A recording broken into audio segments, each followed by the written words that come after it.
जी। और उसके बावजूद अगर आप देखेंगे अभी भी जो प्रयास चल रहे हैं, ये आप ये मान सकते हैं कि देखिए कोई भी एक युद्ध होता है या कोई भी लड़ाई है, उसका एक स्पैन होता है कि वो एक हफ्ता, 10 दिन, 20 दिन। देखिए पाकिस्तान को पता है कि वो बहुत लंबे समय के लिए सरवाइव नहीं कर पा सकते ऐसी स्थिति को। ना हम्म। तो उनका राजनीतिक ढांचा इतना परिपक्व है, ना तो उनकी आर्थिक स्थिति इतनी परिपक्व है, और ना सेना की। देखिए सेना के जितने भी अधिकारी हैं उनको वो इस चीज से वाकिफ हैं कि वो किसके खिलाफ लड़ रहे हैं। ये मैंने पहले भी इस विषय में अपना संज्ञान रखा था, आप सभी के संज्ञान में लाया था कि पाकिस्तानी सेना को पता है, लेकिन कुछ चंद लोग हम्म। जो कि ओछी मानसिकता के हैं, वो पाकिस्तानी आर्मी को और इस तरह की एक्टिविटीज को पुश करते हैं अपनी एक इमेज बिल्डिंग के लिए, जी। वहां पे अपनी अपनी एक सुपीरियोरिटी दिखाने के लिए, कि वहां का जो राजनीतिक ढांचा है उससे अपने आप को बड़ा दिखाने के लिए वो इस पूरे सिस्टम को पुश करता है इमोशंस के ऊपर, कि हम्म। देखिए भारत हम पे हमला कर रहा है, हम कमजोर ना दिखाई दे। तो ये जो एक लड़ाई चलती है 20 दिन, 30 दिन, ये लड़ाई इतना लंबा इस समय किसी भी स्थिति में नहीं जा सकती। तो ये आप ये मान के चलें कि पाकिस्तान का ये एक एक लास्ट थ्रॉटल प्रयास है, कि जिसमें आप देखेंगे कि वो एक प्रयास कर रहे हैं कि इस चीज पे हम नेगोशिएट कर सके, ताकि अपनी फेस सेविंग अपनी जनता के सामने कर सके कि किस प्रकार से हमला हुआ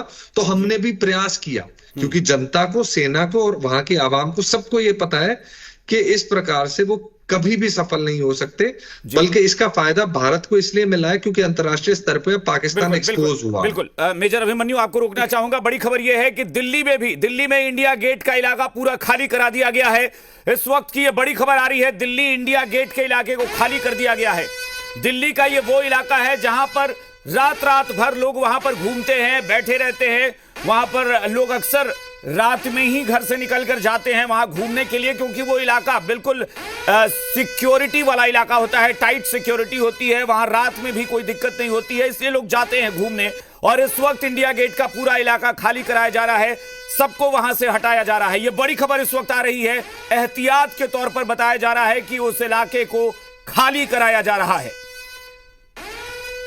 तो ये बड़ी खबर, ये तस्वीरें एक्सक्लूसिव आपको दिखा रहे हैं, इंडिया गेट के पास की तस्वीरें। वहां से लगातार जो गाड़ियां आ रही हैं, जा रही हैं, उनको फटाफट कहा जा रहा है कि आप जाइए और इस इलाके को खाली करिए।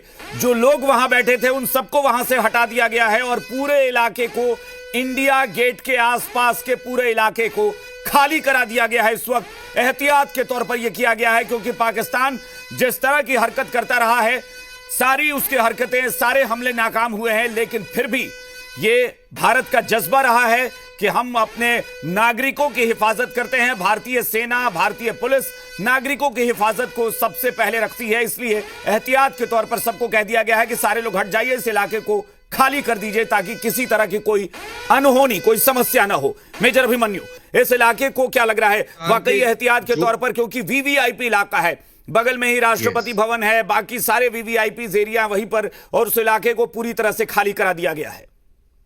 देखिए जिस प्रकार की बौखलाहट पाकिस्तान दिखा रहा है, पहले तो आपको ये समझना पड़ेगा, जितने भी नागरिक आपके दर्शक हैं उनके लिए, या जो राष्ट्र के जितने भी लोग हैं, हम जो भारतीय हैं, उनको ये जानना बहुत जरूरी है कि ये सब एहतियातन किया जा रहा है। जी जी। हमारा सिस्टम, हमारी सेना, हमारे सशस्त्र बल बिल्कुल सक्षम है हर प्रकार की चीज को नेगेट करने के लिए, लेकिन ये जो एहतियात बरती जाती है इसलिए बरती जाती है ताकि इनका पिक्टोरियल बहुत बड़ा रिप्रेजेंटेशन होता है, किसी भी प्रकार की माइनर छोटी सी घटना, क्योंकि पाकिस्तान कई फ्रंट पर चीजों को कर रहा है, तो हमारे लोग सेफ रहें, तो ऐसे कुछ एहतियात हर जगह पे आपको दिखाई देंगे। मतलब हमारी सेना, हमारा सिस्टम पूरा सक्षम है, बस लोगों का सपोर्ट चाहिए कि आप सपोर्ट कीजिए, हमारे साथ हमारा दीजिए, जो हम एहतियात बरतना चाहते हैं उसमें आपका साथ चाहिए पब्लिक का। जी बिल्कुल जी। तो ये जितनी भी ये वॉर ड्रिल्स जो होती है, ये इसलिए है ताकि लोग इन चीजों की इंपॉर्टेंस समझे। हमारे भारत में हर चीज की वैल्यू है, जो हमारे सिस्टम है, हमारी सरकार है, हमारे प्रधानमंत्री है, हमारे जितनी सेनाएं हैं, वो इंपॉर्टेंस, हर जिंदगी की एक इंपॉर्टेंस समझते हैं, बिकॉज हम एक लोकतांत्रिक देश हैं, और जहां पे टेररिज्म इतना एक्टिवली इन्वॉल्व, वो स्टेट में ह्यूमन वैल्यू बहुत कम है। तो यहां पे इस चीज की इंपॉर्टेंस को समझते हुए जितने भी हमारे तंत्र के लोग हैं वो ये इंश्योर करना चाहते हैं, जिस बौखलाहट में पाकिस्तान काम कर रहा है, तो उनकी बौखलाहट और बेवकूफी की वजह से भारत के किसी भी एक भी नागरिक का नुकसान ना हो, इसलिए एहतियातन ऐसी प्रमुख जगह और ऐसे रास्तों को खाली किया जाए ताकि किसी भी प्रकार की किसी अप्रिय घटना से अपने आप को हम सेफ रख सके। अच्छा, ये जो लड़ाई इस वक्त शुरू हुई है, क्या ये लड़ाई लग रहा है कि और ज्यादा तीव्र होगी, बढ़ेगी, या बहुत जल्दी पाकिस्तान घुटने टेक देगा? हालांकि कहते हैं कि बहुत कई बार ऐसा होता है ना कि जो थोड़ा ताकतवर होता है वो तो घुटने टेक देता है, लेकिन कुछ लोग ताकतवर नहीं होते हैं, लेकिन वो अपनी हरकतों की वजह से क्या होता है कि वो दूसरे को भी डिस्टर्ब करते हैं और जबरदस्ती का खींचते हैं। क्या लगता है, पाकिस्तान घुटने टेक देगा या फिर डिस्टर्ब करेगा कुछ समय? देखिए, ऐसा कभी भी नहीं रहा है, और मैं इससे थोड़ा मैं अलग दृष्टिकोण से चीजों को देखता हूं।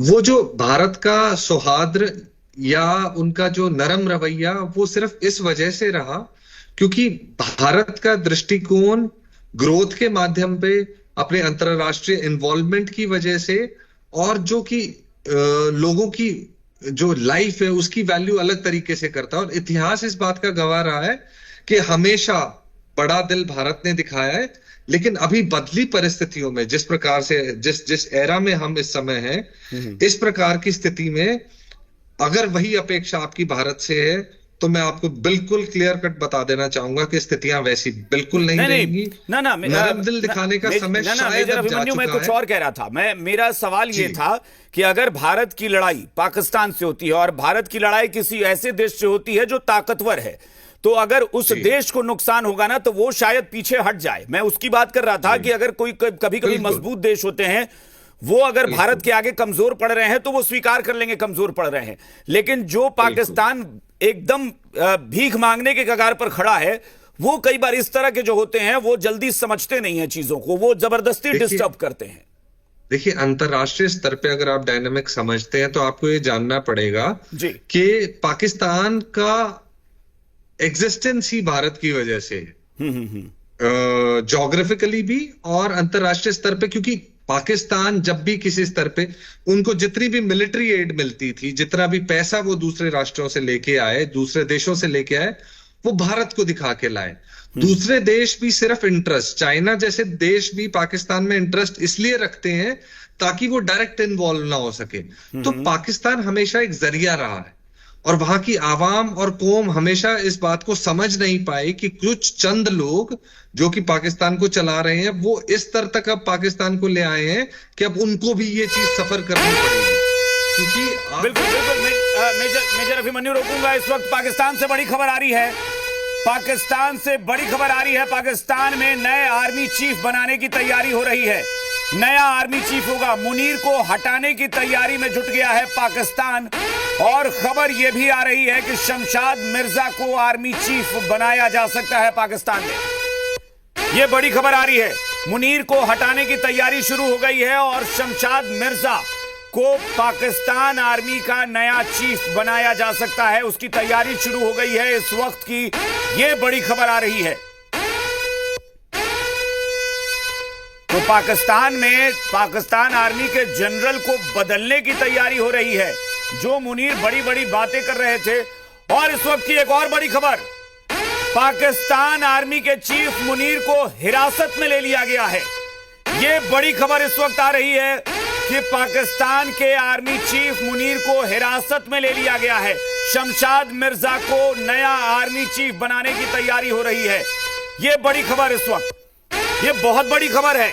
जिस मुनीर को कहा जा रहा था कि वो आग में घी डाल रहा है, जो मुनीर लगातार भड़काने की कोशिश कर रहा था, वो लगातार धर्म के एजेंडे पर चलकर भारत और पाकिस्तान को दुश्मन खुल्लम खुल्ला बता रहा था, वो मुनीर हिरासत में ले लिया गया है। जो खबरें आ रही हैं, शमशाद मिर्जा को नया आर्मी चीफ बनाने की तैयारी शुरू हो चुकी है। यह बड़ी खबर इस वक्त पाकिस्तान से आ रही है। मेजर अभिमन्यु, यह क्या हो गया अचानक से? मुनीर को हिरासत में ले लिया गया। मैंने आपके संज्ञान में इस चीज को पहले भी लाया था। पाकिस्तान कोई ना कोई जरिया अपना मुंह छुपाने के लिए ढूंढ लेगा जी। और आपको ये दिनों की भी लड़ाई नहीं रहेगी।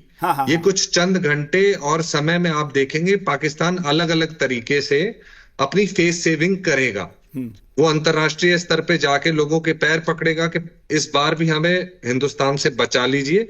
बट आप देखेंगे कि अब स्थितियां वो नहीं है। भारत इसको एक निर्धारित पॉइंट तक लेके जाएगा जहां पे ऐसी स्थितियां दोबारा से ना हो। मतलब आप ये कहना चाह रहे हैं कि इस वक्त भारत अपनी शर्तों पे चीजें तय करेगा? बिकॉज अब स्थितियां बदल गई हैं और काफी लंबे समय से भारत बातचीत को बंद करके बहुत सारे ऐसे इशारों से पाकिस्तान को समझाने का प्रयास करता रहा है ताकि पाकिस्तान इस चीज को समझे। और काफी लंबे समय से पाकिस्तान अपने इतने विषयों में उलझा हुआ था तो वो डायरेक्टली इन्वॉल्व भी नहीं हो रहा था। लेकिन इतने लंबे समय बाद और मुनीर जैसे लोगों ने जिन्होंने इस प्रकार के बयान दिए और इस तरह की चीजों को प्लान किया, उन आतंकवादी संगठनों के साथ पाकिस्तान भी इस चीज को समझ रहा है कि एक व्यक्ति की एरोगेंस और इस प्रकार से जो सेना को जिस खड्डे में धकेल रहा है, भारत उसको कंज्यूम कर जाएगा, पता भी नहीं लगेगा। ऐसी स्थिति से बचने के लिए मुझे नहीं लगता, और ऐसी बहुत सी सूचनाएं आपको आने वाले समय में मिलेंगी और आप देखेंगे कि इस प्रकार के एक्शन से वो और खबर ये भी जताएगा। आ रही है ना कि वहां पर आपस में राजनीतिक लड़ाई भी शुरू हो गई है। लेकिन आपने सही कहा कि कहीं ये स्ट्रेटेजी तो नहीं है कि बस किसी के ऊपर थोप दो सारे मामले को और अपना किनारा कर लो।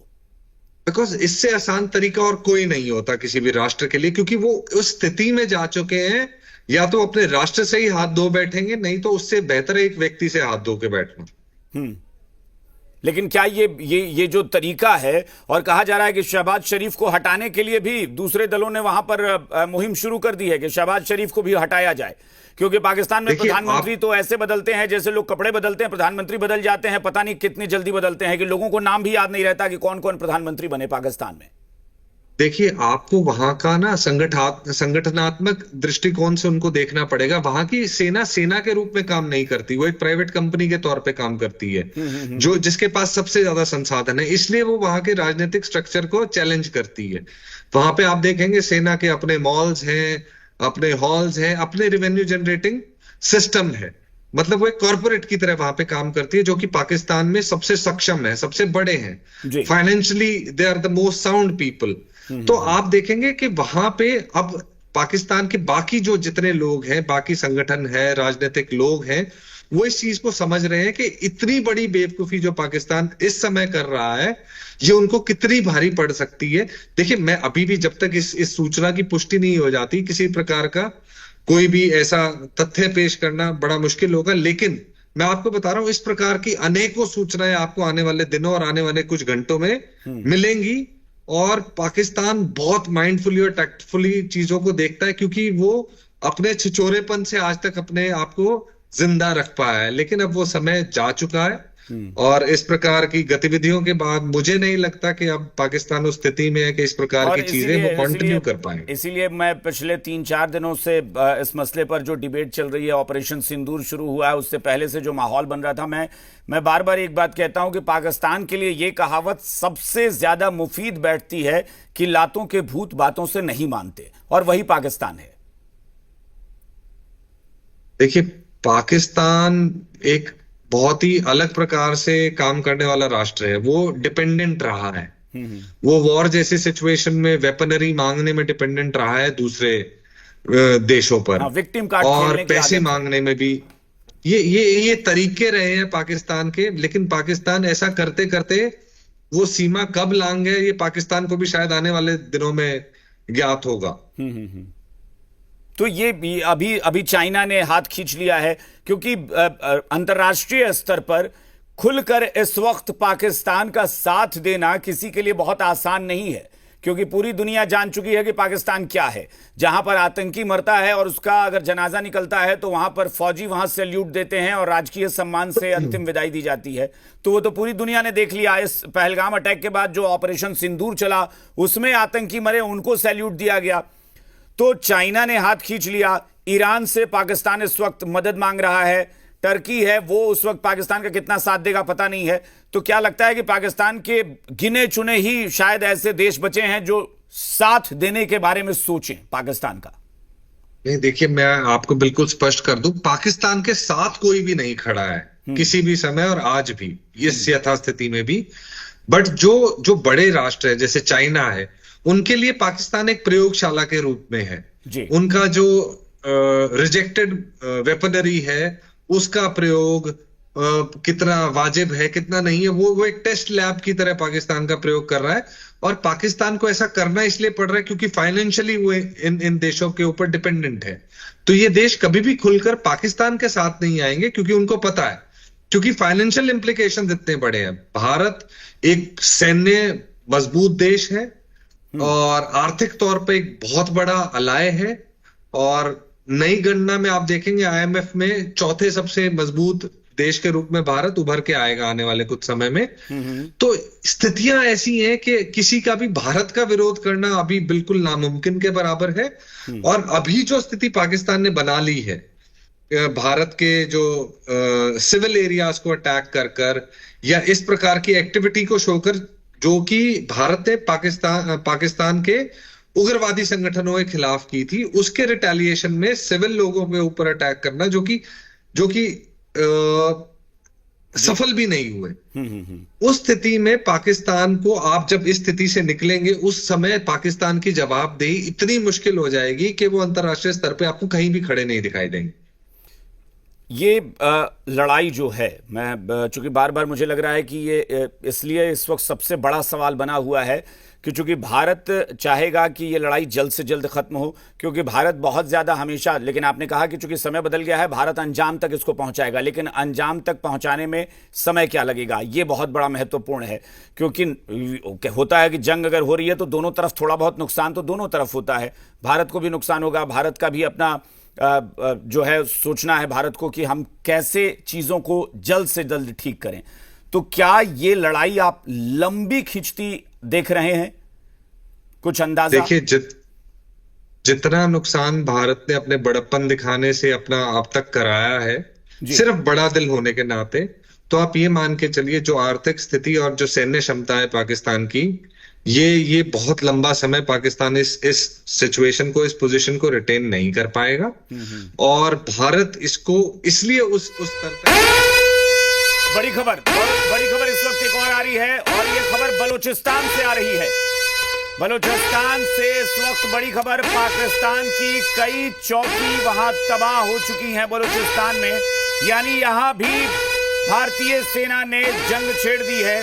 बलूचिस्तान में कई पाकिस्तानी चौकियों को तबाह कर दिया गया है। पाकिस्तान का ये वो इलाका है जहां पाकिस्तान के खिलाफ सबसे ज्यादा आवाज उठती रही है। बलूचिस्तान में पाकिस्तानी सेना को लोग देखना तक पसंद नहीं करते, और वहां इस वक्त भारत ने पाकिस्तान की कई चौकी को तबाह कर दिया है। तो लाहौर में, इस्लामाबाद में, पेशावर में,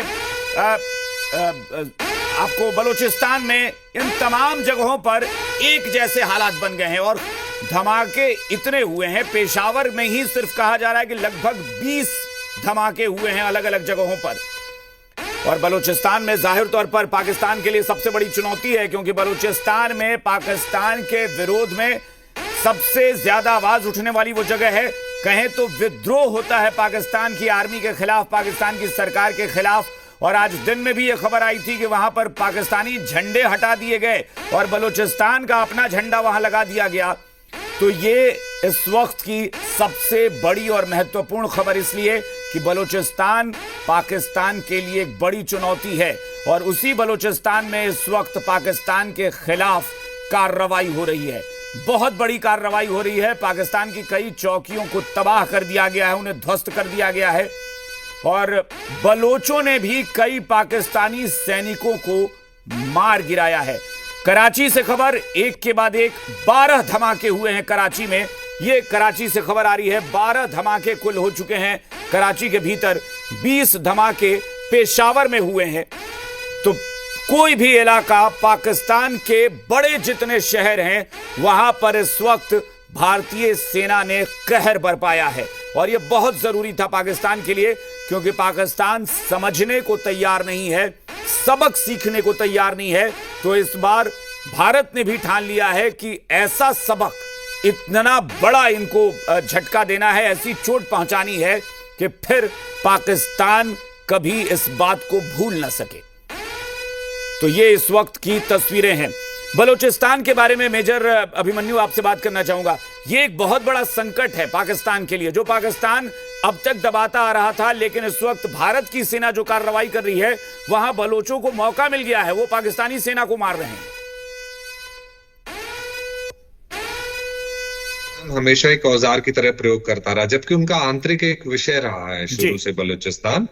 और दोनों फ्रंट्स पे अब पाकिस्तान जब अपने आप को फंसा हुआ महसूस करेगा, और देखिए हर प्रकार की चीज है, बलूच भी इस मौके का फायदा इसलिए उठाना चाहेंगे क्योंकि पाकिस्तान ने जिस प्रकार से उन्हें आज तक उनका प्रयोग किया, उनको ट्रीट किया है, उनके लिए भी ये एक मौके की तलाश है। क्योंकि जिस प्रकार से चंद लोगों ने पाकिस्तान को इस चीज में धकेला है, बलूच लोगों के लिए भी ये एक माध्यम है अपनी बात को कहने का। और वो ये एक सोच की ताकतें हैं जो कि लोकतंत्र में विश्वास रखते हैं। इस प्रकार के तानाशाही रवैये से जो इतने समय से लोग दबे रहे हैं, अपने आप को फंसा महसूस कर रहे थे, इस स्थिति में वो अपनी बात रखने में अगर सक्षम है तो ये एक कूटनीतिक फैसला उनकी तरफ से भी हो सकता है। और जैसे कि आप देखेंगे कि जो ये एक डाइवर्जन भी है, ये डाइवर्जन इसलिए है क्योंकि बलूच अपनी बात को बहुत लंबे समय से रखते रहे हैं अंतरराष्ट्रीय स्तर पर भी, लेकिन हमेशा उनकी आवाज इसलिए दबा दी गई क्योंकि पाकिस्तान एक ज्योग्राफिकल इस प्रकार से अपने आप को स्थापित कर पा रहा है कि वो कुछ लोगों के लिए इंपॉर्टेंट है जी। तो इस बार अगर मौका मिला है तो आप देखेंगे कि आने वाले समय में, अभी तो ये उनका इंटरनल इशू है जो उभर के आ रहे हैं, आपको ऐसे ऐसे बहुत सारी सूचनाएं मिलेंगी कि जहां पे पाकिस्तान अपने आप को असहज पाएगा और उनको वापस अपनी उसी स्थिति में लौटना पड़ेगा। हाँ, लेकिन ये कहा तो ये तक जा रहा है कि एक मतलब बिल्कुल बांग्लादेश वाला इतिहास दोहराने की स्थिति में है पाकिस्तान वहां भी, क्योंकि और भारत के लिए रणनीतिक तौर पर देखें तो शायद भारत भी ये चाह रहा है कि भारत के पाकिस्तान जिस तरीके की स्थिति में है टूट जाए, बलूचिस्तान अलग हो जाए, ये अगर तो भारत के लिए तो बेहतर ही है। वो मैंने आपके संज्ञान में डाला, बलूच का तो अभी भी उनका एक इंटरनल इशू है। इसके साथ साथ आप देखेंगे कि जिसको ये आजाद कश्मीर की संज्ञा देते हैं, पाकिस्तान ऑक्यूपाइड कश्मीर जो है, आप इस एरिया को भी आप कुछ समय में अगर ऐसा ही चलता रहा तो इंडिया में मर्ज होते हुए देखेंगे जी। ये आजाद कश्मीर यानी ये पीओके की आप बात कर रहे हैं? यस, जिसको पाकिस्तान आजाद कश्मीर की संज्ञा देता है, पाकिस्तान कहता है, लेकिन वो पीओके वो असल में आजाद होके वापस अपने कश्मीर में मेरे को लगता है सम्मिलित हो जाए, ये हो जाएगा। और मुझे लगता है कि इसी आप भी मानते हैं कि ये जो अभी वर्तमान में जो चल रहा है, ये जब तक खींचे इसी दौरान ये हो जाना है, क्योंकि इससे बेहतर बार बार तैयारी करके पाकिस्तान जैसे छोटे से और नापाक इरादे वाले देश को बार बार जवाब देने से बेहतर है इस बार इस चीज को समेट के भारत, मेरे को लगता है जिस प्रकार का टेम्परामेंट भारत का पिछले कुछ समय में रहा है इन चीजों के प्रति, ऐसा बिल्कुल पॉसिबल है। अच्छा मेजर अभिमन्यु, एक स्ट्रेटेजी की बात करते हैं कि भारत की स्ट्रेटेजी क्या होनी चाहिए, रणनीति क्या होनी चाहिए, क्योंकि कहा यह भी जाता है कि पाकिस्तान ने जो कश्मीर का हिस्सा अपने कब्जे में जो पीओके है, उसमें कुछ पार्ट, कुछ ऐसे भी इलाके हैं जो इस वक्त काफी हद तक चाइना के कंट्रोल में है। पाकिस्तान ने उनको एक तरीके से हमसे लेकर गिफ्ट के तौर पर दे रखा है और चाइना वहां पर अपना एस्टेब्लिशमेंट बहुत तेजी से बढ़ाया है। तो उसके लिए क्या रणनीति होगी? यही चाइना के इंटरेस्ट जनरेट करने के तरीके हैं। इतना पैसा इन्वेस्ट चाइना ने इन कारणों से किया है पाकिस्तान में, इसलिए पाकिस्तान चाइना पे बहुत तरह से निर्भर है। लेकिन आप बहुत सा ऐसा क्षेत्र देखेंगे जिसको पाकिस्तान ऑक्यूपाइड कश्मीर का क्षेत्र है, जो जम्मू बेल्ट से ऊपर जाते जाते पीर पंजाल के नीचे साइड तक जो आपको दिखेगा, देखिए 3 पोर्शन में है। ये आप एक गिलगिट एरिया है, एक ये अक्साई चीन है और एक जम्मू के पास लगता जो एरिया है। आप देखेंगे कि जो स्पेसिफिकली कुछ एरिया जो है, जो कि और जिस प्रकार से आवाम का रवैया पिछले कुछ दिनों में रहा है, बहुत सारे ऐसे विजुअल्स आए हैं लाहौर की मस्जिदों से और आम जनता से, वो इस प्रकार के पाकिस्तान के रवैये से बहुत निराश है। और बहुत ऐसी पॉसिबिलिटीज है, और जितनी हमारी जानकारी है कि अब वहां के जो लोग हैं जो पीओके के, वो भी चाहते हैं कि वो ऐसे देश का हिस्सा बने, वापस अपने अपने घर लौटे और प्रगति की ओर बढ़ना चाहे, जिसके एवज में जो पाकिस्तान में जो आतंकवाद को से अपने आने वाली जनरेशन को खराब कर चुके हैं, उससे वो निकलना चाहेंगे। बिल्कुल, यानी उन्हें भी लग रहा है कि अब डेवलपमेंट तो यहां होना नहीं है, क्योंकि पाकिस्तान 1947 के बाद से ऐसा लगता है जैसे ठहर गया। उससे डेवलपमेंट वहां का एजेंडा कभी रहा ही नहीं, और चाहे वो सरकार कोई भी रही, पाकिस्तान आतंकवाद पर ही निर्भर करता है। ऐसा लगता है कि आतंकियों को खुश करना वहां की सरकारों का सबसे बड़ा मकसद होता है कि आतंकी खुश रहें और इन्हीं के जरिए तबाही मचा मचा कर हम देश दुनिया में तबाही मचाएं और उसके जरिए हम अपने आप को विक्टिम कार्ड खेलें कि हम आतंक से परेशान हैं। तो इस वक्त ये बड़ी खबर और बड़ी तस्वीरें हम आपको दिखा रहे हैं कि जो कुछ भी हो रहा है वो अपने आप में बड़ी तस्वीर और बड़ी कहानी को बयां करते हुए पाकिस्तान में नए आर्मी चीफ बनाने की तैयारी, मुनीर को हिरासत में ले लिया गया, उसको हटाने की तैयारी हो रही है। पाकिस्तान के प्रधानमंत्री बंकर में छुप गए हैं। पाकिस्तान के 6 विमान मार गिराए भारतीय एयर डिफेंस सिस्टम ने, और पाकिस्तान के तमाम इलाकों पर हमला बोल दिया गया है, तमाम शहरों पर हमला बोला गया है भारत की तरफ से।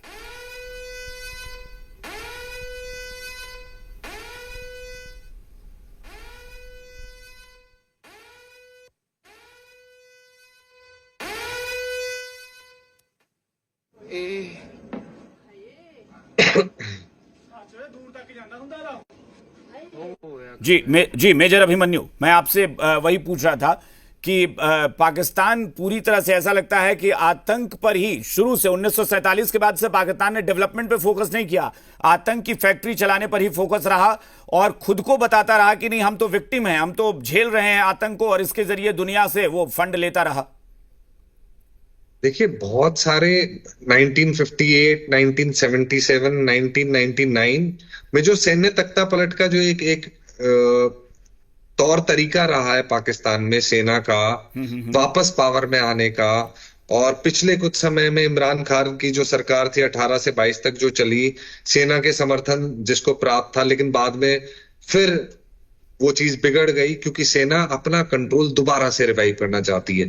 सेना इस प्रकार की स्थिति में नहीं जाना चाहती, लेकिन सेना को बिल्कुल भी अंदाजा नहीं था कि मुनीर जैसे शरारती लोगों की सोच से वो इस स्थिति में आ जाएंगे कि वो अपना वजूद खोने की स्थिति पैदा कर लेंगे।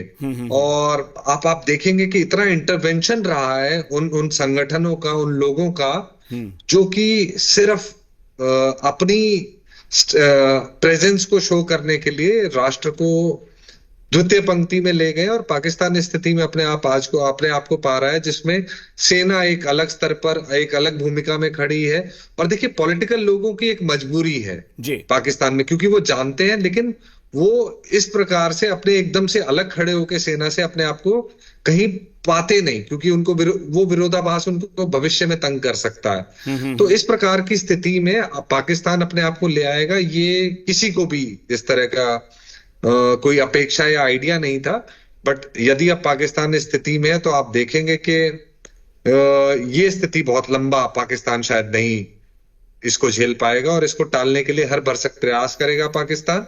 और ऐसी सेना अध्यक्ष जैसी बदलने की और खबरें, इसकी पुष्टि होना हालांकि अभी बाकी है, लेकिन ऐसी और खबरें आपको आने वाले दिनों में सुनाई देंगी। अब पाकिस्तान पे यह है कि अमेरिका ने उधर से दबाव बनाया है। अमेरिका ने कहा है कि पाकिस्तान तुरंत पीछे हटे इस मसले पर। पाकिस्तान वहां पर अमेरिका को खुश करने के लिए कहेगा कि हमने आपकी बात मान ली, हम पीछे हट रहे हैं। लेकिन आपने कहा ना कि भारत शायद इन चीजों पर अब नहीं जाएगा, भारत अपने तरीके से अब इसको हैंडल करेगा। नहीं, देखिए, अब परिस्थितियां बिल्कुल अलग है। पाकिस्तान का अमेरिका से संबंध और भारत का अमेरिका से संबंध दोनों में बहुत अंतर आया है पिछले कुछ समय में जी। भारत एक अलग प्रकार के दृष्टिकोण से, अलग प्रकार की शक्ति उभर के जो पिछले 10-15 साल में आया है। ना तो अमेरिका उस स्थिति में है कि वो भारत को उस तरह से डिक्टेट कर सके, और एक अच्छे संबंधों को निभाने के लिए अमेरिका ने अब तक हर विषय का, भारत ने भी अमेरिका के संज्ञान में उस चीज को रखा है, क्योंकि अमेरिका हमेशा इस भूमिका में रहा है इस विश्व पटल पे आज के दिन, कि वो चीजों को उस स्थिति में ना जाने दे जिससे कि पूरे विश्व को नुकसान हो। और क्योंकि दोनों ही न्यूक्लियर स्टेट है, पाकिस्तान को पता है कि वो भारत को डैमेज कर सकता है, लेकिन अपनी पूरी एग्जिस्टेंस खोने की कगार पे आ जाएगा। तो उस स्थिति में युद्ध कभी भी नहीं जाएगा, लेकिन अभी संभालने की स्थिति में जहां पे आप इरिटेबल डोमेन में होते हैं, जहां पे आप एक दूसरे को पुश कर रहे हैं या अपनी क्षमता दिखाने की कोशिश कर रहे हैं, उसमें पाकिस्तान काफी हद तक अपनी हार देख पाया है पिछले कुछ दिनों में, और भविष्य में कुछ अगर ऐसी दोबारा शरारत करने का प्रयास करेगा तो उसको जो जवाब भारत की तरफ से मिलेगा, मेरे को ये लगता है कि कुछ ही समय और दिनों में ये स्थिति स्पष्ट हो जाएगी कि पाकिस्तान फिर किसी बहाने की आड़ लेकर अंतरराष्ट्रीय पटल पर जाकर दोबारा से भारत के पैर पकड़ने का काम करेगा। लेकिन भारत इस स्थिति पे भी वहां पर ही जाके रुकेगा जिस स्थिति में भारत को ऐसा लगेगा कि पाकिस्तान ऐसी आने वाले कुछ दिनों में दोबारा हिमाकत ना करे। क्योंकि पाकिस्तान ने आज भी जो किया, अब वहां पर भारत ये कह सकता है कि नहीं, अब यहां से अगर मानते हैं कि हालांकि कोई दुनिया का कोई देश, क्योंकि सभी देश कह रहे हैं कि हम भारत के साथ खड़े हैं, कोई अंतर्राष्ट्रीय दबाव की स्थिति नहीं है और भारत दबाव अब सहने की स्थिति में भी नहीं है कि भारत वो कहे कि नहीं हम किसी ने हम पे प्रेशर बना दिया, हम दब गए। पाकिस्तान ने जम्मू कश्मीर में लड़ाई पहले ही छेड़े रखी थी, ड्रोन मिसाइल से अटैक कर ही रहा था, फिर राजस्थान में बॉर्डर खोलकर वहां गोलीबारी करने की कोई वजह नहीं थी। तो पाकिस्तान ने जब इतने सारे मोर्चे खोल दिए खुद भारत के खिलाफ, तो भारत तो कह सकता है कि भाई कितना बर्दाश्त करेंगे। तो ये अब देखिए, अब वो पुराने जैसा समय नहीं रहे। अंतर्राष्ट्रीय स्तर पे हर जो प्रमुख राष्ट्र है वो उसके संज्ञान में चीजें हैं और पाकिस्तान की एक यथास्थिति है जिससे सब वाकिफ हैं कि पाकिस्तान की राजनीति में सेना की भूमिका सिर्फ सुरक्षा तक सीमित नहीं है, बल्कि प्रत्यक्ष और अप्रत्यक्ष रूप से सत्ता और नीति के निर्धारण में अहम भूमिका निभाती है। तो जो कम्युनिकेशन है, जैसे भारत के स्तर पे अगर आप देखेंगे तो सरकार कम्युनिकेट करती है बाहर के राष्ट्रों से, बट पाकिस्तान के संदर्भ में ये कम्युनिकेशन डायरेक्ट है सेना के स्तर से। तो और सेना की जो स्थिति है उससे अब सब वाकिफ है और सेना जाएगी उस मोड में अभी। लेकिन फेस सेविंग एक्टिविटी की तरह पाकिस्तान जो चाहता है कि वो उस स्थिति में आ जाए कि वो उनकी जवाबदेही अपने लोगों के प्रति इतनी सी हो कि हम बिल्कुल पिट कर नहीं आए हैं, सिर्फ उससे पाकिस्तान अभी बचना चाह रहा है और ये हरकतें सिर्फ उसका एक नमूना। तो ये पाकिस्तान की स्थिति ऐसी हो गई है कि पाकिस्तान के बारे में पूरी दुनिया मान चुकी है। लगातार हम तस्वीरें भी आपको दिखा रहे हैं, लगातार बड़ी खबर भी दिखा रहे हैं। ये बड़ी खबर ये आ रही है, पाकिस्तान के एबटाबाद में भी हमला हो गया है, वहां पर भी भारतीय सेना ने हमला बोला है। एबटाबाद में, ये वो जगह है एबटाबाद जहां पर लादेन, ओसामा बिन लादेन, सबको याद होगा, वहां पर ही मारा गया था ओसामा बिन लादेन और अमेरिका ने वहां पर मारा था एयर स्ट्राइक करके। तो ये वो जगह है जहां आतंक की फैक्ट्री और आतंक का सबसे बड़ा सरगना कभी रहा था, जिसको मार गिराया गया था। उस एबटाबाद में भी भारतीय सेना ने हमला कर दिया है। तो ये जो भारत, जी मेजर अभिमन्यु।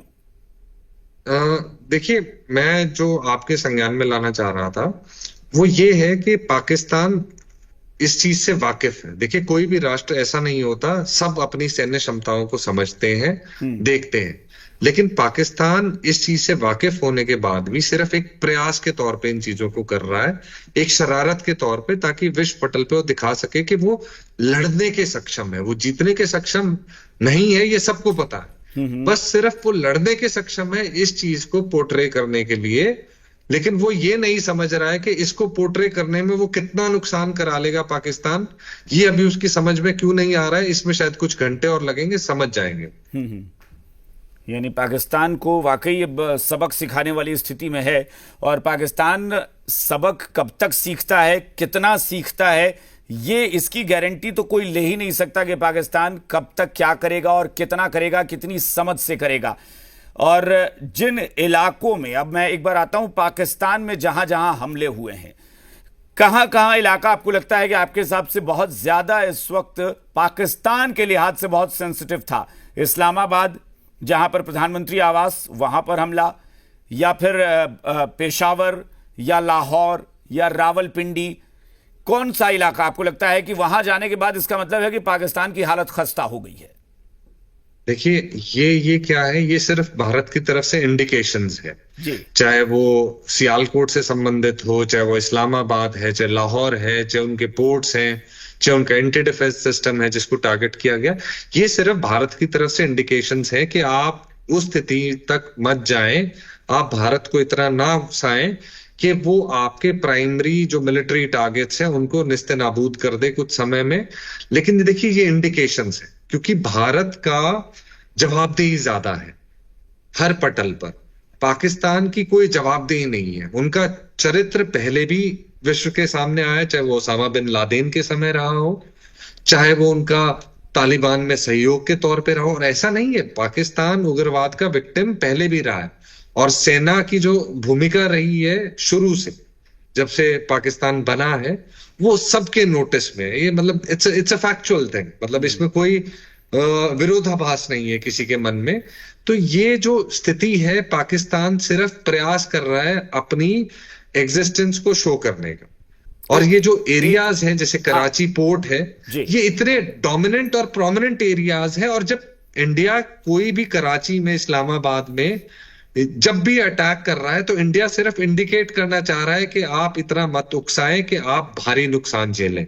क्योंकि भारत का अभी भी दृष्टिकोण आम लोगों के प्रति वही है, वो अलग दृष्टिकोण से चीजों को देखता है, चाहे वो वॉर है चाहे वो वॉर नहीं है। दोनों ही स्थितियों में भारत का दृष्टिकोण नागरिकों के प्रति बड़ा स्पष्ट रहा है। तो ये सिर्फ एक इंडिकेटर्स है। लेकिन अगर पाकिस्तान ऐसा ही करता रहा, तो फिर वो भारत की मजबूरी बन जाती है, और भारत अपनी जवाबदेही को देखते हुए इस चीज को अभी अवॉइड कर रहा। अच्छा, लेकिन भारत अभी आपने एक शब्द यूज किया, मैं चाहता हूं कि उसको थोड़ा सा आप डिस्क्राइब कर सकें, क्योंकि आपने कहा कि जैसे पाकिस्तान उग्रवाद का विक्टिम रहा है। नहीं, विक्टिम नहीं रहा। अच्छा, विक्टिम पाकिस्तान विक्टिम इम्पल्सिव वहां के लोकल नागरिक रहे हैं, जिनका इन्वॉल्वमेंट उसमें नहीं रहा, बिकॉज टेररिज्म को वहां की सेना ने ही पनपाया। तो आम नागरिक वहां पे विक्टिम इसलिए रहा है क्योंकि उन्हीं में से लोग नागरिक बन रहे हैं। जो भी जिस परिवार से कोई आतंकवादी बनता है या इस प्रकार की गतिविधियों में इन्वॉल्व होता है, वो फैमिली तो सफर करती है, वहां के लोग भी सफर करते हैं। मेजर अभिमन्यु, एक तस्वीर आ रही है, मैं अपने दर्शकों को बता देता हूं। ये तस्वीर आप देखिए कि पाकिस्तान में इस वक्त हालात इतने खराब हैं, उसके बावजूद वहां पीटीआई के जो कार्यकर्ता हैं वो इस वक्त सड़क पर निकलकर, और वो अपना वीडियो भी बना रहे हैं और वो प्रदर्शन कर रहे हैं। सड़कों पर निकल गए हैं पीटीआई के कार्यकर्ता, और वो इमरान खान की रिहाई के लिए प्रदर्शन। यानी पाकिस्तान में एक मौका मिल गया है कि अब यहां पर अंतर विरोध की स्थिति, वो आपस में ही लड़ मरने वाली स्थिति आ गई है कि पीटीआई के जो समर्थक हैं, जो कार्यकर्ता हैं, वो सड़कों पर निकलकर और वहां पर शहबाज शरीफ के खिलाफ न सिर्फ आवाज बुलंद कर रहे हैं, बल्कि वो इमरान खान की रिहाई की मांग करने लगे हैं। जंग भी जीतेंगे, मुकाबला भी करेंगे, इन्हें बताएंगे भी मुसलमान की ताकत क्या है।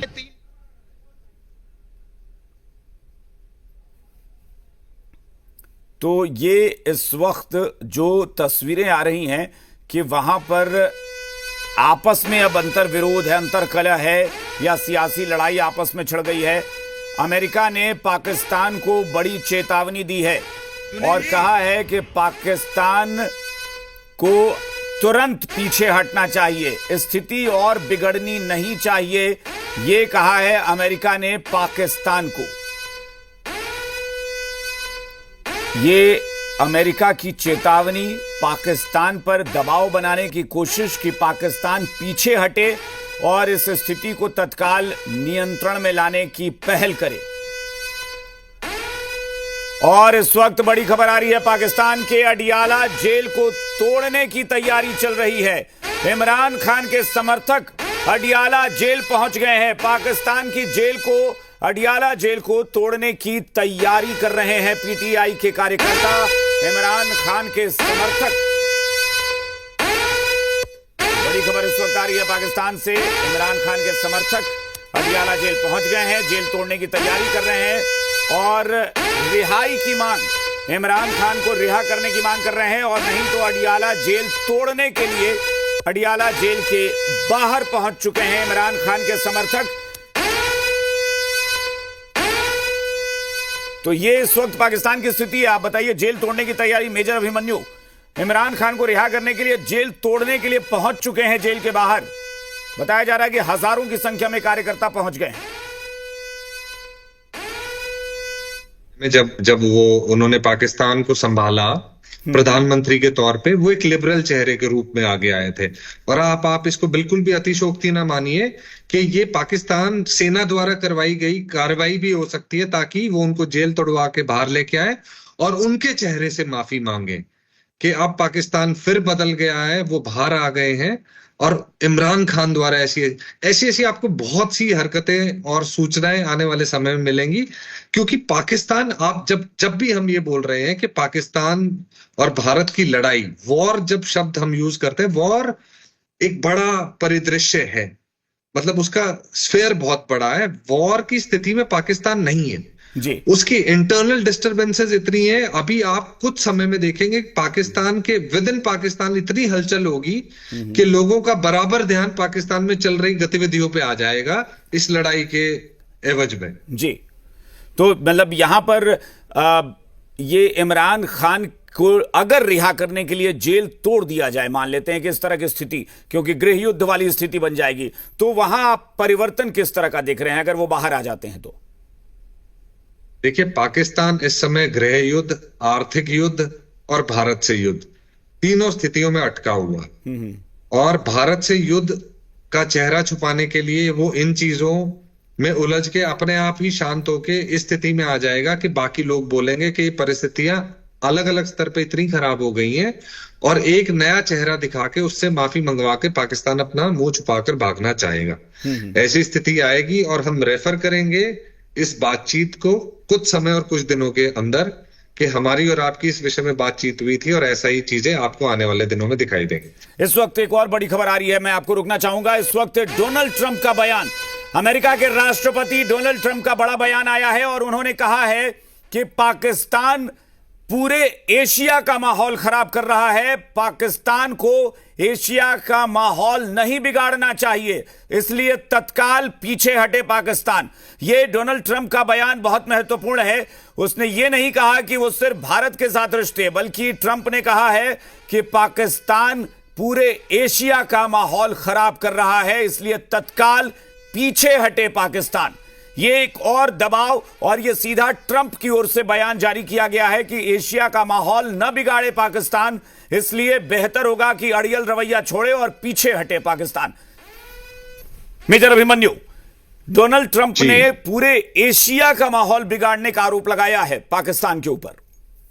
देखिए, अंतरराष्ट्रीय जो भी स्थिति है, जो बड़े राष्ट्र हैं अमेरिका, रूस जैसे, उनका ये एक सांकेतिक तरीका है चीजों को कहने का, क्योंकि उन्हें पता है कि स्थिति क्या है। उन्होंने ऐसा निवेदन भारत से इसलिए नहीं किया क्योंकि वो चीजों को समझते हैं। देखिए, 26/11 के बाद वो इन सिचुएशन से गुजरे हैं पिछले कुछ सालों में, तो उनको पता है कि ऐसी स्थिति में किस राष्ट्र को कैसे रिस्पॉन्ड करना चाहिए। भारत ने जो अब रिस्पॉन्स किया बड़ी जिम्मेदारी के साथ और सबके संज्ञान में लाकर किया, लेकिन पाकिस्तान का जो रवैया उसके एवज में रहा है वो अंतरराष्ट्रीय स्तर पर भी बड़ा हानिकारक है। जिस प्रकार से पाकिस्तान गलतियां कर करके भी उसी पोस्चर को अटेन करने की कोशिश कर रहा है, अब अंतरराष्ट्रीय स्तर पर इस चीज की कोई जगह नहीं है, और किसी भी प्रकार की सपोर्ट पाकिस्तान को नहीं मिलने वाली। और स्थितियां ऐसी बनी रही तो आप देखेंगे बहुत से प्रमुख राष्ट्र पाकिस्तान के खिलाफ मुखर होकर खड़े दिखाई देंगे। बिल्कुल, और ये शायद वजह है क्योंकि भारत बहुत ताकतवर है, भारत सक्षम है खुद से सारे फैसले करने को, सारी कार्रवाई करने को। उसके बावजूद मैंने देखा कि ये डिप्लोमेसी कहिए या भारत का एक तरीका कहिए कि अंतर्राष्ट्रीय स्तर पर भारत के समर्थन में लोग रहें, और इसी के लिए भारत ने इस घटना के बाद, एक मिनट आपको रोकना चाहूंगा, एक और बड़ी खबर आ रही है। कराची में तुर्की का विमान लैंड कर रहा है, यह इस वक्त बड़ी खबर आ रही है, यानी तुर्की ने शायद पाकिस्तान को कुछ मदद पहुंचाई है या क्या है।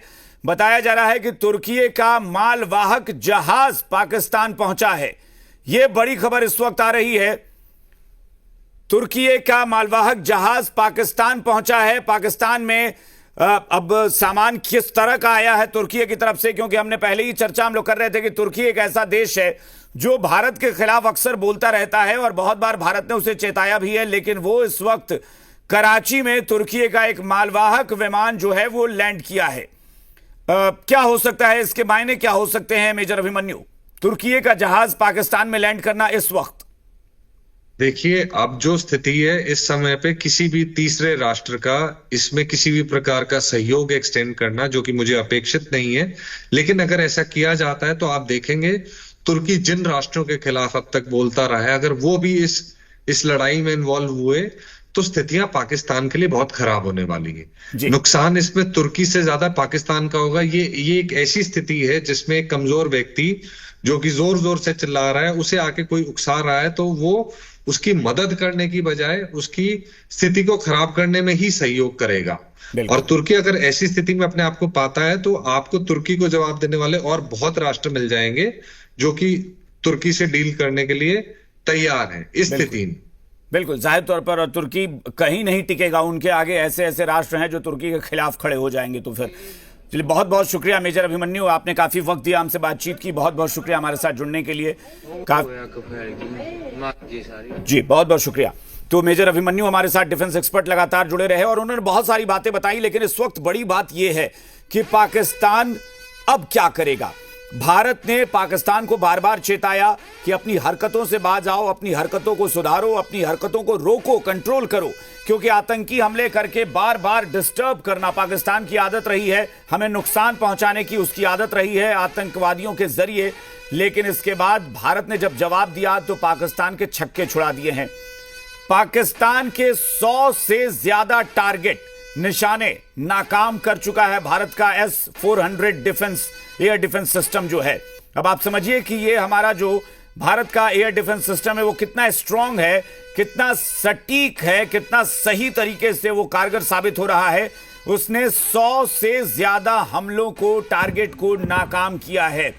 ये वो डिफेंस सिस्टम है जिसने तमाम जगहों पर कल 15 अलग अलग शहरों में सैन्य ठिकानों पर हमला किया पाकिस्तान ने, सारे नाकाम हुए। आज जम्मू एयरपोर्ट पर, जम्मू रेलवे स्टेशन पर, जम्मू यूनिवर्सिटी पर, जालंधर में, अमृतसर में, बीकानेर में, बाड़मेर में, जैसलमेर में, तमाम जगहों पर पाकिस्तान ने हमला करने की कोशिश की। हर जगह पर उसने नाकाम किया है। और ये S-400 जो है इतना भारी पड़ा पाकिस्तान पर कि पाकिस्तान के 2 F-16 विमान मार गिराए, 4 उसके JF-17 मार गिराए, कुल 6 फाइटर प्लेन पाकिस्तान के अब तक मार गिराए गए हैं। और इसमें भी पाकिस्तान के विमान के पायलट भारत के कब्जे में है। तो ये इस वक्त की तस्वीरें, एक तरफ पाकिस्तान गृह युद्ध की तरफ जा रहा है। पाकिस्तान में बलोचों ने पाकिस्तानी सैनिकों के खिलाफ मोर्चा खोल दिया है, लगातार उन्हें मार रहे हैं, उन पर हमला कर रहे हैं। पाकिस्तान में, बलूचिस्तान में कई चौकी पाकिस्तान की तबाह हो गई हैं। और इसके अलावा लाहौर हो, रावलपिंडी हो, सियालकोट हो, या फिर इस्लामाबाद हो, कराची हो, इन सभी जगहों पर भारतीय सेना ने, भारत के ड्रोन मिसाइल ने इतना भयानक हमला बोला है कि पाकिस्तान की सांसें फूल रही हैं। पाकिस्तान के प्रधानमंत्री जो डींगे हाँक रहे थे, शेखी बघार रहे थे कि हम बड़ी कार्रवाई करेंगे भारत के खिलाफ, वो अचानक बंकर में घुस गए। और पाकिस्तान का जो जनरल है मुनीर, उनको हिरासत में ले लिया गया, उन्हें बदलने की तैयारी चल रही है। और अब माना जा रहा है कि नया जनरल मिलेगा पाकिस्तान की आर्मी को। पीओके में भी भारतीय सेना बड़ी कार्रवाई कर रही है। LOC पर लगातार गोलीबारी चल रही है। और LOC पर भी ये गोलीबारी पाकिस्तान ने शुरू की जब भारत के आम लोगों को पाकिस्तान ने निशाना बनाया, उन्हें टारगेट करके गोलियां चलाई, बम फेंके। और इस बीच न सिर्फ जम्मू कश्मीर बल्कि राजस्थान बॉर्डर पर भी पाकिस्तान ने अपनी सीमा खोलकर वहां भी युद्ध छेड़ दिया, वहां भी गोलीबारी शुरू हो गई। तो ये पाकिस्तान ने खुद ही अपनी बर्बादी के लिए, अपने तबाही के लिए रास्ते जो हैं वो तैयार कर दिए हैं, और जिसका जवाब भारत दे रहा है। और भारत इतनी ताकत के साथ दे रहा है कि पाकिस्तान के लिए बचना मुश्किल हो रहा है, क्योंकि भारतीय वायुसेना और साथ ही साथ भारतीय नौसेना, इंडियन नेवी ने भी पाकिस्तान पर हमला बोल रखा है। अमेरिका का लगातार दबाव, अमेरिका की लगातार चेतावनी। और बताया जा रहा है कि थल सेना जो है, यानी भारत की जो थल सेना है, उसने भी बॉर्डर पर पाकिस्तान की सेना से लड़ाई चल रही है। इस वक्त बड़ी खबर यह भी आ रही है कि लाहौर में ISI का जो दफ्तर है, ISI का जो हेडक्वार्टर है, वहां भी हमला हुआ है, वहां भी ड्रोन अटैक हुआ है। भारत ने ISI दफ्तर के पास भी ड्रोन अटैक किया है, लाहौर में यह अटैक हुआ है। और ये इसलिए भी महत्वपूर्ण है कि पाकिस्तान में अगर 2 एजेंसी की बात करें तो एक तो ISI जो खुफिया एजेंसी है वहां की, और दूसरी पाकिस्तानी सेना, इन दोनों का दबदबा रहा है पाकिस्तान की हुकूमत पर तो एक तो सेना का जनरल जो है उसे बदला जा रहा है, उसे हिरासत में ले लिया गया, और आईएसआई के दफ्तर के पास भारत ने ड्रोन अटैक किया है, वहां भी धमाका हुआ है। पाकिस्तान के लगभग 15 शहरों पर सीधा हमला इस वक्त भारत का है। इस्लामाबाद में बहुत भयानक, चारों तरफ कई जगहों पर आग लगी हुई है। लाहौर में हालत बिल्कुल खराब है पाकिस्तान की, कराची में भी वही हालात हैं, और बलूचिस्तान में गृह युद्ध की तरफ पाकिस्तान जा रहा है। इमरान खान, पीटीआई की पार्टी के जो समर्थक हैं वो इमरान खान की रिहाई के लिए जेल पहुंच गए हैं, अडियाला जेल, और वहां उस जेल को तोड़ने की तैयारी में जुट गए हैं। तो अब पाकिस्तान के हालात आप समझ सकते हैं किस तरह के इस वक्त हैं। पाकिस्तान जिस हालत में इस वक्त चल रहा है, वहां कितने समय तक पाकिस्तान इस लड़ाई को खींचेगा या कितने समय तक पाकिस्तान भारत के हमले को झेल पाएगा, ये कहना बड़ा मुश्किल होगा, क्योंकि पाकिस्तान की जो हालत है वो कितने घंटे टिक पाएगा, कितने दिन की तो बात छोड़िए, कितने घंटे टिक पाएगा, इस पर भी एक संदेह की स्थिति बनी हुई है। और माना जा रहा है कि पाकिस्तान के लिए ये रात जो है वो काली रात साबित हो सकती है, क्योंकि पाकिस्तान ने खुद आफत मोल ली है, पाकिस्तान ने खुद अपनी बर्बादी के लिए रास्ते खोले हैं, भारत को उकसाया है। और ये पूरा घटनाक्रम इस तरह हुआ था कि भारत ने ऑपरेशन सिंदूर भारतीय सेना ने चलाया, और उस ऑपरेशन सिंदूर के तहत जो पहलगाम के कसूरवार थे, पहलगाम आतंकी हमले के जो कसूरवार थे, उन पर भारतीय सेना ने अटैक किया और कुछ आतंकी ठिकानों को तबाह कर दिया गया, और उसमें 100 से ज़्यादा आतंकी मारे गए थे। अब आतंकी मारे गए, उसके बाद भारत ने प्रेस कॉन्फ्रेंस करके ये स्पष्ट कर दिया, पूरी दुनिया को बताया कि हमारा निशाना न पाकिस्तानी सेना है न पाकिस्तान की आम आवाम है, हमारा निशाना सिर्फ, हमारा टारगेट सिर्फ पाकिस्तान में छुपे बैठे आतंकी थे, उन्हें हमने मारा है, उन्हें हमने नेस्तनाबूद कर दिया है। और उसके बाद भारत ने कहा कि अब इस मामले को पाकिस्तान अगर खींचने की कोशिश करता है, अगर पाकिस्तान इस पर कोई प्रतिक्रिया देते हुए हम पर हमला करता है, तो हम उसी अंदाज में जवाब देंगे। पाकिस्तान नहीं माना। पाकिस्तान ने उसके बाद कल रात 15 अटैक किए भारत पर, और अलग अलग शहरों में अटैक किए, और वो सारे सैन्य ठिकानों को निशाना बनाकर, लेकिन वो सारे के सारे हमले नाकाम साबित हुए। भारत ने सारे ड्रोन और मिसाइल को हवा में ही मार गिराया। लेकिन उसके बाद फिर आज पाकिस्तान ने वही गलती दोहरा दी जो भारत के बर्दाश्त के अब बाहर थी। भारत ने जवाब दिया, और जवाब ऐसा दिया कि पाकिस्तान दहल उठा है। बड़ी खबर यह आ रही है कि भारत के विदेश मंत्री एस जयशंकर 10 देशों के संपर्क में हैं। अमेरिका, इटली और यूरोपियन यूनियन से बात हुई है भारत की, भारत के विदेश मंत्री एस जयशंकर की बात हुई है। और इधर खबर यह भी आ रही है कि पाकिस्तान ने ईयू से, यानी यूरोपियन यूनियन से मदद मांगी है। पाकिस्तान अब मदद मांगने पर आ गया है और कह रहा है कि हमारी मदद कीजिए। तो यूरोपियन यूनियन से पाकिस्तान ने मदद मांगी है, लेकिन भारत की पहले ही बातचीत हो चुकी है इन तमाम देशों से। भारत ने स्थिति स्पष्ट की है। भारत मजबूत राष्ट्र है, भारत हर मामले में सक्षम है। उसके बावजूद भारत ने जो भी कार्रवाई की आतंकियों के खिलाफ, उसको भारत ने खुद आगे बढ़कर दुनिया को बताया। यहाँ तक कि यूनाइटेड नेशन सिक्योरिटी काउंसिल जो है, और उसमें शामिल जो 5 स्थायी देश हैं, उनको भी भारत ने जानकारी दी और बताया कि हमारा निशाना आतंकी थे और हमने उन पर कार्रवाई की है। यानी भारत ने पूरी अपनी ईमानदारी दिखाई, पूरा एक जिम्मेदार देश का फर्ज निभाया, और दुनिया को बताया कि हमने ये हमला जो पहलगाम के आतंकी थे उन पर किया, उन्हें हमने मारा, क्योंकि उन आतंकियों ने हमारे निर्दोष लोगों की हत्या की थी। उसके बाद पूरी दुनिया ने पाकिस्तान को समझाया कि भारत को अधिकार था। अमेरिका के विदेश मंत्री ने तो ये तक कहा कि इस कार्रवाई का भारत को अधिकार था, क्योंकि भारत के आम लोगों की हत्या की थी इन आतंकियों ने। तो जिस देश के नागरिक मारे जाएंगे, उस देश को अधिकार होता है कि वो उस आतंकी को मार गिराए। लेकिन फिर भी पाकिस्तान नहीं सुधरा, और पाकिस्तान ने आतंकियों का जो है समर्थन करते हुए आतंकियों की मौत का बदला लेने की कोशिश की, जिसका अंजाम ये है कि भारत ने पाकिस्तान के लगभग 15 बड़े शहरों पर हमला बोल दिया है। तो पाकिस्तान में इस वक्त भारत की तीनों सेनाएं एक्टिव हो चुकी हैं। एक तरफ बॉर्डर पर भारतीय थल सेना लगातार हमले का जवाब दे रही है और कड़ी लड़ाई में जुट गई है। भारतीय वायुसेना एक्टिव होकर हमला बोल चुकी है। भारत की जल सेना, इंडियन नेवी ने भी हमला बोल दिया है। तो ये बहुत महत्वपूर्ण है कि अब आने वाले समय में क्या होने जा रहा है, और होने फिलहाल यही जा रहा है कि पाकिस्तान अपना जाहिर तौर पर पाकिस्तान अपना कटोरा उठा चुका है, लोगों से अब मांगने पर आ गया है। पाकिस्तान की पूरी जो व्यवस्था है वो इसी कर्ज या कहें भीख पर चलती है, क्योंकि कर्ज देने से भी तमाम देशों ने पाकिस्तान को पहले ही इनकार कर दिया है। पिछले कुछ साल में पाकिस्तान को कोई भी देश आर्थिक मदद के लिए तैयार नहीं है और अब पाकिस्तान भीख मांगने की स्थिति में है।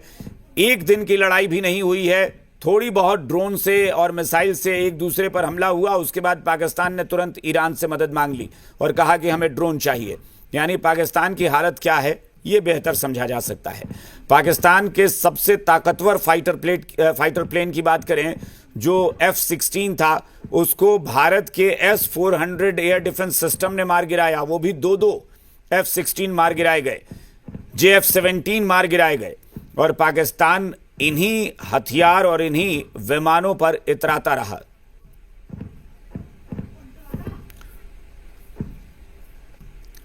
और इस वक्त हमारे साथ भारत के गृह मंत्रालय के पूर्व अधिकारी SK सक्सेना जी हमारे साथ जुड़ गए हैं। सक्सेना साहब, बहुत बहुत स्वागत आपका। नमस्कार। नमस्कार जी, नमस्कार सर। बताएं जरा कि क्या चल रहा है इस वक्त, क्या कुछ बातचीत हो रही है, देश में क्या चर्चा हो रही है ऊपर राजनयिक स्तर पर, और अब क्या होने वाला है? अभिषेक जी, एक बहुत ही गूढ़ परिस्थिति में साउथ ईस्ट एशिया, पूरा दक्षिण पूर्वी एशिया फंस चुका है। और भारत जो विश्व की चौथी अर्थव्यवस्था है जी, और विकास की ओर निरंतर बढ़ रहा है, वो एशिया पैसिफिक और साउथ, ग्लोबल साउथ का एक प्रकार से नेतृत्व कर रहा है। अफ्रीका के साथ उसके अच्छे संबंध हो रहे हैं, यूरोप के साथ अच्छे संबंध, अभी अभी ग्रेट ब्रिटेन, इंग्लैंड के साथ में मुक्त व्यापार समझौता हुआ है, अमेरिका के साथ अच्छे संबंध हो रहे हैं, ऑस्ट्रेलिया, जापान के साथ अच्छे संबंध हैं, इधर दक्षिण हिंद महासागर में मालदीव, श्रीलंका, फिलीपींस, ऐसे जितने भी देश हैं सबके साथ भारत के यशस्वी और लोकप्रिय प्रधानमंत्री की कूटनीतिक और रणनीतिक चालों से भारत का जो दबदबा है पूरे साउथ ईस्ट एशिया में बढ़ गया। और इधर चीन, जो कि पाकिस्तान का मेन एक तरह से आर्म सप्लायर और साइकोलॉजिकल सप्लायर, और उसका जो इकोनॉमिक कॉरिडोर है उधर से बना करके उसने कोशिश की, और CPEC जिसे बोलते हैं जी, तो एक प्रकार से उसका सारा जो गेम प्लान था वो बलूचिस्तान और भारत की बढ़ती हुई अर्थव्यवस्था से बहुत ज्यादा प्रभावित हुआ है। और उसमें अभी जो वर्तमान में डोनाल्ड ट्रंप अमेरिका के राष्ट्रपति आए हैं, उन्होंने जो व्यापार के ऊपर टैरिफ्स बहुत भयंकर तरीके से चीन पे लगाया। चीन जो पूरे दुनिया में अमेरिका और वेस्टर्न, जो पश्चिम यूरोप की जो तकनीक है, टेक्नोलॉजी है और सारा कुछ डेवलपमेंट है, अपने सस्ते लेबर के कारण से यहाँ पर ले आया और दुनिया का सप्लायर बनने लगा, और दुनिया में अमेरिका को पदस्थ करने के, ऊपर से उतार के नंबर 1 बनने के प्रयास करने लगा। और इसी बीच में जब भारत का दबदबा बढ़ा तो चीन ने पाकिस्तान, जो कि एक आतंकवाद की फैक्ट्री है, जहाँ पे एक्सपोर्ट सिर्फ आतंकवाद होता है और आतंकी होते हैं, तो वहां पर और दूसरा कुछ कार्य नहीं होता। वहां की सेना और आतंकवादी एक ही हैं। अगर कपड़े बदल दें, सफेद कपड़े पहन लें या दूसरे रंगीन पहन लें, तो वो सामान्य जनता बन जाती है। और आप इसीलिए देखें कि आतंकवादियों के जनाजे में सारे आर्मी के, उनकी मिलिट्री के सैनिक उनको जो है श्रद्धांजलि दे रहे हैं। हाफिज सईद और मोहम्मद अजहर को पाकिस्तान की सेना जो है उनको सुरक्षा दे रही है। तो ये सब मिला जुला मामला है। और ये जो पहलगाम में 22 अप्रैल को भारत के ऊपर एक नरसंहार किया धार्मिक आधार पे, वो एक उकसाने की कोशिश थी, जिसमें भारत को एक युद्ध में फंसाने के लिए कोशिश की गई, जो कि पाकिस्तान की ISI और चीन और तुर्की जैसे देशों की जो अंतर्राष्ट्रीय एजेंसियां और देश हैं, इनकी राजनीतिज्ञ हैं, इन्होंने कोशिश किया कि भारत को एक युद्ध में फंसा लिया जाए। क्योंकि जब ये कहा गया कि